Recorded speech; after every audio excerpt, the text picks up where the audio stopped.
Hello students. So today we will see semaphore.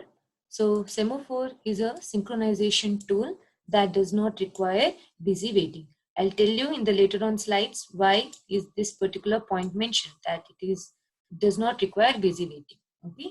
Semaphore is an integer variable. It can have many values based on the particular number of processes, or it can be a binary semaphore which can have values only 0 and 1. We'll see that later. Okay.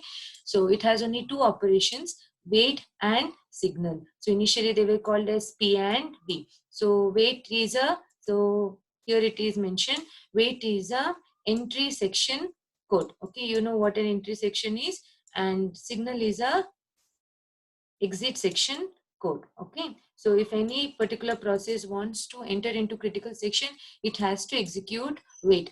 When it wants to exit the critical section, it has to execute signal. Now, these two operations are atomic, that is, they cannot be preempted by any other process. It is their atomic, they will run at their entirety. Now, coming to wait, what is wait? See, wait of semaphore. Semaphore integer value is passed on to this. Let me give you an example. Okay, now consider there is a process P0. Okay, yeah. So as per the code here, it says we will initialize this semaphore to 1 initially. Okay, so it says when P0 wants to enter to its critical section, it will execute wait, right? So while S is less than or equal to 0, is 1 less than or equal to 0?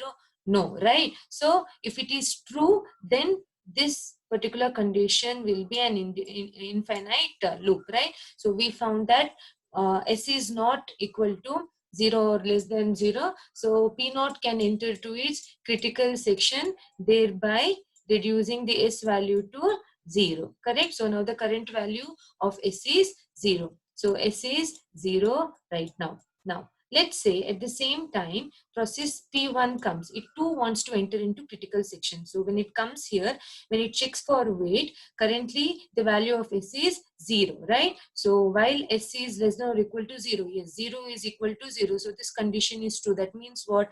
P1 will be in this loop forever until S becomes a positive value, or S goes back to 1. So P1 cannot go into its critical section. So this is what it means. It stops P1 from entering to its critical section because P0 is currently in critical section. So let us say P0 has finished completing its critical section work.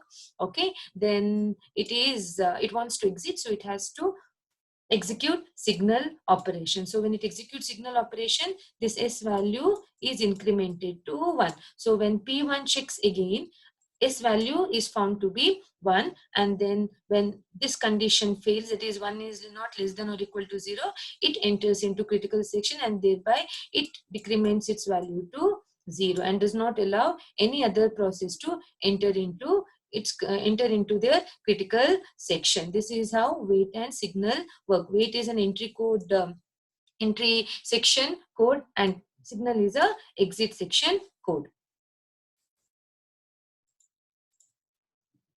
Yeah.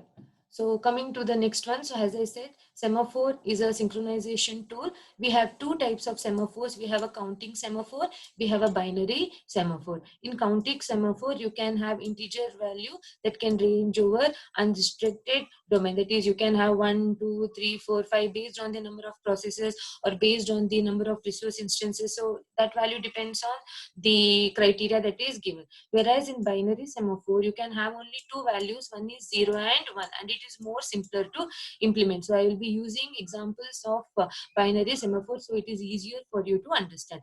And binary semaphores are also called as mutex lock. So if you find any semaphore with mutex, then that means it is a binary semaphore. So binary semaphores, they provide mutual exclusion. So as I said in the previous one, P0, when P0 was in its critical section, P1 was not allowed to enter its critical section, right? So this one says the same, that is, it provides mutual exclusion, and we had kept a point in mind that the semaphore was initialized to 1. Okay.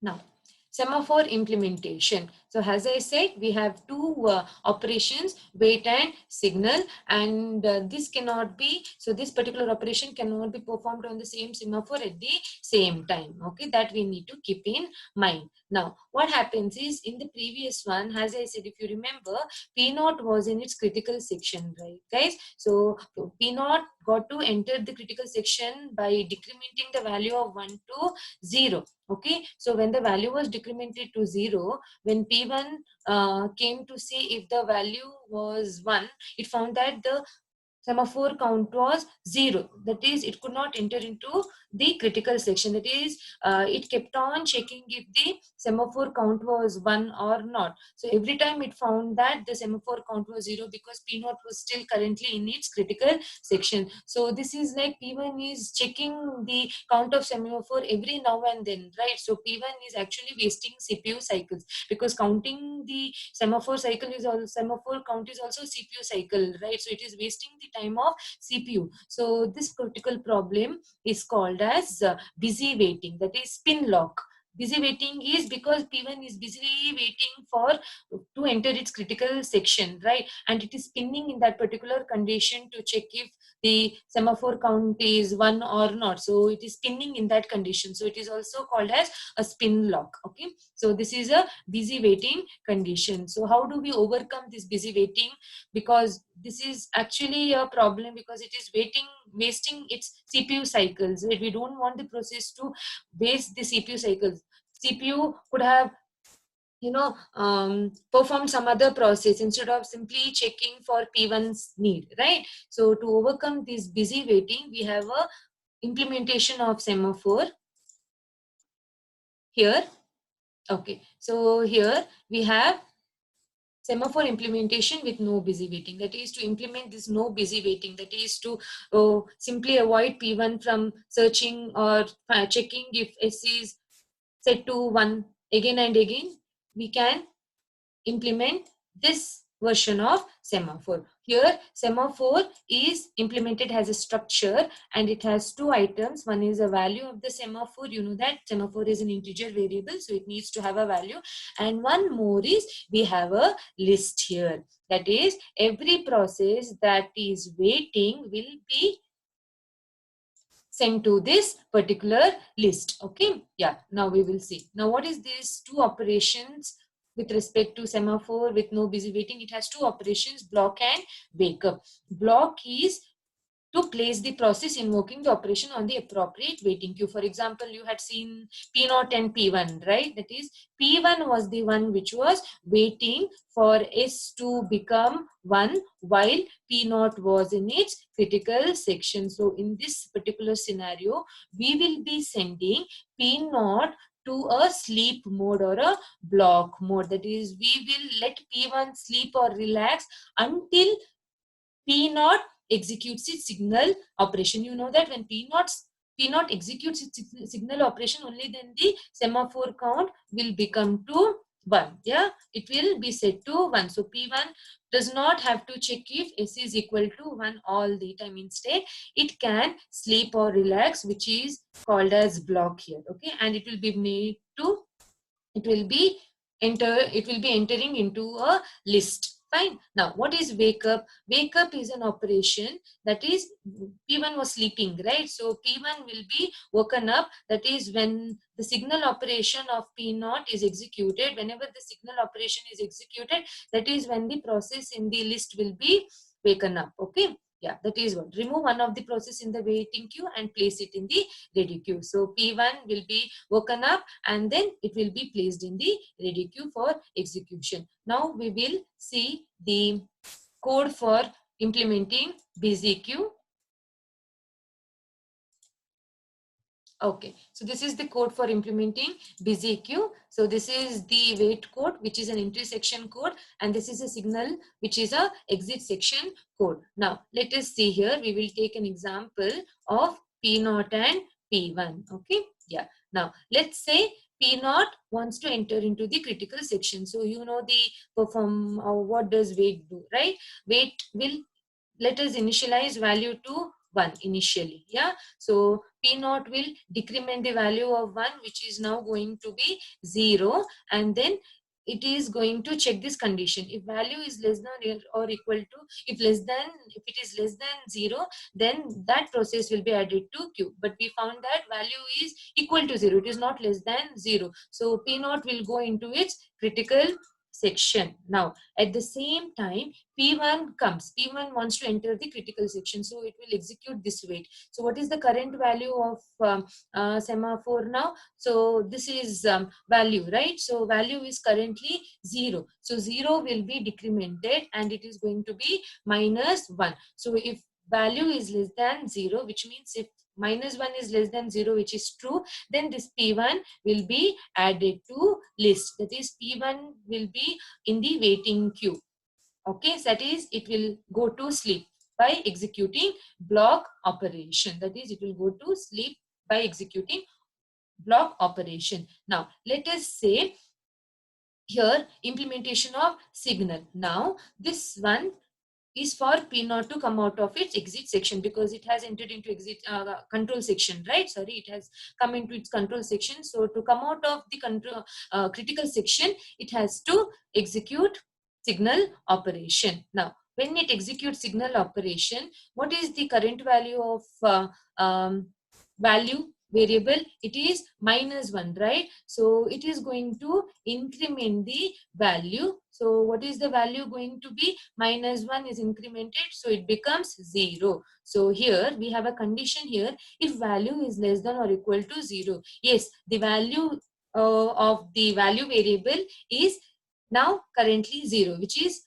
0 equals to 0. So this condition is true, which means what? That means there is a process in the list that is waiting for the semaphore, right? So if the value is less than or equal to 0, that means there are some processes in the list that are waiting. So you have to remove the process from the waiting queue and then take it to the wait operation to check if it can enter into the critical section. I hope this is clear to you guys. So this condition checks if there are processes in the waiting queue. I'll give you one more example. Okay, let me give you one more example.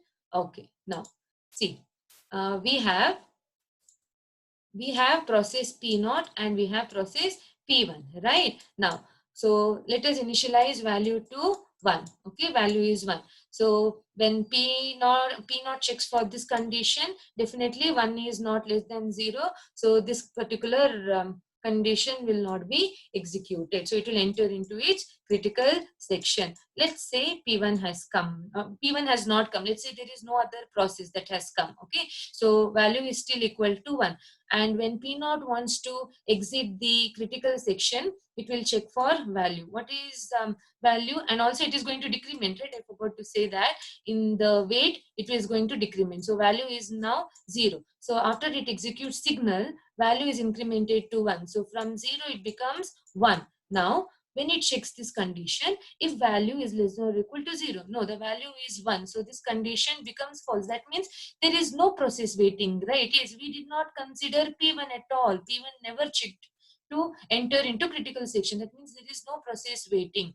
So the next process, whichever comes later on, can be given an access to critical section. So this is the significance of this particular condition. That is, if there is any particular process waiting in the queue, then definitely the value will be less than or equal to 0 and the process is removed from the waiting queue. That is by executing wake up. That is, you are waking up the process. If you want to put the process into sleep by putting it in the list queue, you have to use block. When you want to wake it up, you have to use wake up operation. This is how semaphore with no busy waiting is implemented.